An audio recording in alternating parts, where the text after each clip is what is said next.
Et le dernier point, c'est évidemment que ce sont des projets qui sont développés par des entreprises qui ont besoin de se financer, alors que souvent les entreprises qui vont faire de l'open source, elles ont en gros un petit peu de moyens potentiels en fait à pouvoir allouer, en fait à pas être rémunérées pour ça, pour créer en fait des outils comme Flutter, comme d'autres frameworks, Angular ou tout ça.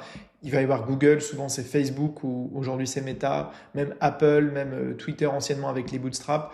Toutes ces entreprises, on va dire de la Silicon Valley ou Microsoft plus généralement, eh bien ce sont elles qui vont réaliser les plus gros projets open source aujourd'hui dans le monde. Et donc elles le font, on va dire gratuitement, en tout cas pas en essayant de récupérer de l'argent directement dessus, mais on peut toujours voir qu'il y a évidemment une stratégie, par exemple pour Google, c'était de rester numéro 1 sur le mobile. Et aujourd'hui, avec tous les outils d'IA, il y a toujours une guerre, ou alors on regarde Meta qui est en train de se lancer dans le métavers, avec tous les outils de réalité augmentée. Voilà, chaque génération va avoir ses enjeux. Il y a eu le mobile, aujourd'hui il y a l'IA, il y a la réalité virtuelle. Ça s'arrête jamais et donc il y aura toujours de nouveaux outils open source qui vont arriver et donc on aura surtout des surcouches qui vont nous permettre de plus facilement travailler sur tous ces outils-là. J'espère que cette vidéo vous aura plu.